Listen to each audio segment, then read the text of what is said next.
बिस्मिल्लाहिर्रहमानिर्रहीम। अस्सलाम वालेकुम बच्चों, बेटा कैसे हैं आप? उम्मीद है अल्लाह ताला के फजल करम से आप खैरियत से होंगे। जी बेटा, आज हम शुरू करेंगे बाब दोम ईमानियात व इबादात, सबक नंबर 1 अल्लाह ताला पर ईमान। जैसा कि बेटा आप जानते हैं कि ईमान से मुराद है मान लेना, दिल से तस्लीम कर लेना। हर मुसलमान का ईमान है कि अल्लाह ताला एक है, वो हमेशा से है और हमेशा रहेगा। कायनात में मौजूद हर शय का वो मालिक है, उसी के पास ज़िंदगी और मौत का इख्तियार है। ईमान में ये भी शामिल है कि अल्लाह ताला की ज़ात पर पुख्ता यकीन रखा जाए, सिर्फ उसी को इबादत के लायक समझा जाए। जी बेटा शुरू करते हैं आज क्वेश्चन नंबर 1 एक्सरसाइज से, ईमान से क्या मुराद है। और बेटा ये फर्स्ट पैराग्राफ इसका आंसर है लॉन्ग क्वेश्चन नंबर 1 का। रीडिंग करते हैं बेटा। ईमान से मुराद किसी चीज़ की हकीकत को दिल से तस्लीम करना, ज़ुबान से इसका इकरार करना। इकरार करना का मतलब बेटा क्या होता है? मान लेना और अमल से उसकी गवाही देना। अल्लाह ताला पर ईमान से मुराद अल्लाह ताला को हर लिहाज से एक मानना, ज़ुबान से उसकी वहदानियत का इकरार करना, यानी उसके वाहिद होने का इकरार करना। ज़ुबान से ये कहना कि अल्लाह ताला एक है, और अमल से उसके वाहिद होने की गवाही देना। अमल से किस तरह हम एक होने की गवाही दे सकते हैं बेटा? कि हम अल्लाह ताला ही की बंदगी करें, अल्लाह ताला ही की इबादत करें और उसके साथ किसी को शरीक ना ठहराएं। ये बेटा लॉन्ग क्वेश्चन नंबर 1 है। अब हम बेटा इसमें से डिस्कस कर लेते हैं शॉर्ट क्वेश्चन आंसर, ठीक है?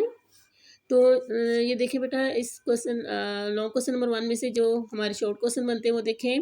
सबसे पहले बेटा सवाल बनता है हमारा, ईमान से क्या मुराद है? जी बेटा, ईमान से मुराद किसी चीज़ की हकीकत को दिल से तस्लीम करना, ज़ुबान से उसका इकरार करना और अमल से उसकी गवाही देना है। नेक्स्ट बेटा क्वेश्चन बनता है, अल्लाह ताला पर ईमान से क्या मुराद है? तो देखें इसका आंसर, अल्लाह ताला पर ईमान से मुराद अल्लाह ताला को हर लिहाज से एक मानना, ज़ुबान से उसकी वहदानियत का इकरार करना और अमल से उसके वाहिद होने की गवाही देना है। ये बेटा इस क्वेश्चन में नंबर 1 में से 2 हमारे शॉर्ट क्वेश्चन आंसर बने हैं। नेक्स्ट बेटा देखें, हमारा नेक्स्ट क्वेश्चन है एक्सरसाइज में से अकीदा तौहीद का मफ़हूम बताइए। ये लॉन्ग क्वेश्चन नंबर 2 का आंसर बेटा यहाँ से शुरू हो रहा है।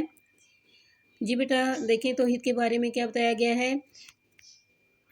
तौहीद से मुराद अल्लाह ताला को एक मानना और इस बात पर यकीन रखना कि उसकी ज़ात और सिफ़ात के तकाज़ों में कोई भी उसका शरीक नहीं है, यानी अल्लाह एक है, उसके सिवा कोई इबादत के लायक नहीं। वो ही रहमान है, रहीम है।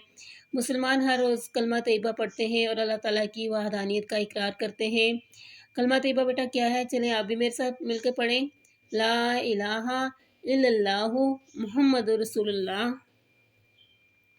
अल्लाह ताला के सिवा कोई माबूद नहीं और मोहम्मद सल्लल्लाहु अलैहि वसल्लम अल्लाह ताला के रसूल हैं। कलमा तैयबा में बेटा पहला जो हिस्सा है इसका, उसमें क्या बताया गया है कि अल्लाह एक है, उसके सिवा कोई माबूद नहीं, यानी कोई इबादत के लायक नहीं। और कलमा तैयबा के दूसरे हिस्से में क्या बताया गया है कि मोहम्मद सल्लल्लाहु अलैहि वसल्लम अल्लाह ताला के रसूल हैं, ठीक है। नेक्स्ट बेटा बताया गया है कि अकीदा तौहीद से मुराद इस बात पर यकीन रखना है कि अल्लाह ताला का कोई शरीक नहीं, वो तमाम खूबियों का मालिक है, हमेशा ज़िंदा और कायम रहने वाला है, हर नुक्स और ऐब से पाक है, सिर्फ वही इबादत के लायक है। कुरान मजीद में अल्लाह ताला फरमाते हैं सूरह ताहा आयत नंबर 8 में, अल्लाहु ला इलाहा इल्ला हुवा लाहुल अस्माउल हुस्ना। अल्लाह वो है जिसके सिवा कोई माबूद नहीं, उसके अच्छे अच्छे नाम हैं। एक दूसरी जगह अल्लाह ताला के माबूद होने के बारे में इरशाद होता है सूरह आली इमरान आयत नंबर 2 में, अल्लाहु ला इलाहा इल्ला हुवल हय्युल कय्यूम। तर्जमा, अल्लाह के सिवा कोई इबादत के लायक नहीं, वो हमेशा ज़िंदा रहने वाला और कायम रहने वाला है। जी बेटा यहाँ तक हमारा क्वेश्चन नंबर 2 अकीदा तौहीद का मफ़हूम बयान कीजिए। यहाँ तक इसका आंसर है। جی بیٹا اب ہم جو ہمارا کوشچن نمبر 2 ہے اس میں جتنے بھی شارٹ کوشچن آنسر بنتے ہیں وہ ہم دیکھیں گے۔ دیکھیں بیٹا سب سے پہلے سوال بنتا ہے توحید سے کیا مراد ہے؟ تو بیٹا یہ یلو کلر سے میں نے اس کو ہائی لائٹ کیا ہوا ہے۔ تو توحید سے مراد اللہ تعالیٰ کو ایک ماننا اور اس بات پر یقین رکھنا ہے کہ اس کی ذات اور صفات کے تقاضوں میں کوئی بھی اس کا شریک نہیں ہے۔ نیکسٹ بیٹا کوشچن بنتا ہے مسلمان ہر روز کیا پڑھ کر اللہ تعالیٰ کی وحدانیت کا اقرار کرتے ہیں؟ تو اس کا جواب بیٹا دیکھیں، یہ پنک کلر سے میں نے ہائی لائٹ کیا ہوا ہے۔ مسلمان ہر روز کلمہ طیبہ پڑھتے ہیں اور اللہ تعالیٰ کی وحدانیت کا اقرار کرتے ہیں۔ نیکسٹ بیٹا شارٹ کوشچن دیکھیں، کلمہ طیبہ میں کن دو باتوں کا ذکر کیا گیا ہے؟ تو بیٹا یہ دیکھیں، کلمہ طیبہ میں دو باتوں اللہ تعالیٰ کی توحید اور حضرت محمد صلی اللہ علیہ وآلہ وسلم کی رسالت کا ذکر ہے۔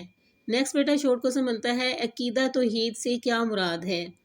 اس کا جواب دیکھیں بیٹا، عقیدہ توحید سے مراد اس بات پر یقین رکھنا ہے کہ اللہ تعالیٰ کا کوئی شریک نہیں، وہ تمام خوبیوں کا مالک ہے، ہمیشہ زندہ اور قائم رہنے والا ہے، ہر نقص اور عیب سے پاک ہے، صرف وہی عبادت کے لائق ہے۔ جی بیٹا نیکسٹ کوشچن بنتا ہے ہمارا شارٹ کوشچن کہ سورہ طٰہٰ آیت نمبر 8 میں اللہ تعالیٰ کی توحید کے بارے میں کیا ارشاد باری تعالیٰ ہے؟ تو بیٹا جواب ہے دیکھیں یہاں سے، قرآن مجید میں اللہ تعالیٰ فرماتے ہیں ترجمہ، اللہ وہ ہے جس کے سوا کوئی معبود نہیں، اس کے اچھے اچھے نام ہیں۔ نیکسٹ بیٹا کوشچن ہے کہ سورہ آل عمران آیت نمبر 2 میں اللہ تعالیٰ کے معبود ہونے کے بارے میں کیا ارشاد باری تعالیٰ ہے؟ تو بیٹا اس کا جواب یہاں سے ہے، اللہ تعالیٰ کے معبود ہونے کے بارے میں ارشاد ہوتا ہے ترجمہ، اللہ کے سوا کوئی عبادت کے لائق نہیں، وہ ہمیشہ زندہ رہنے والا اور قائم رہنے والا ہے۔ جی بیٹا آج ہم نے ایکسرسائز میں سے کوشچن نمبر 1 ایمان سے کیا مراد ہے اور کوشچن نمبر 2 عقیدہ توحید کا مفہوم بیان کیجئے، یہ بیٹا 2 کوشچنز ہم نے کیے ہیں پلس ہم نے شارٹ کوشچن آنسر کیے ہیں۔ امید ہے آپ کو بیٹا لیسن سمجھ آ گیا ہوگا، اچھی طریقے سے بیٹا آپ نے اس کو یاد کرنا ہے۔ اللہ حافظ۔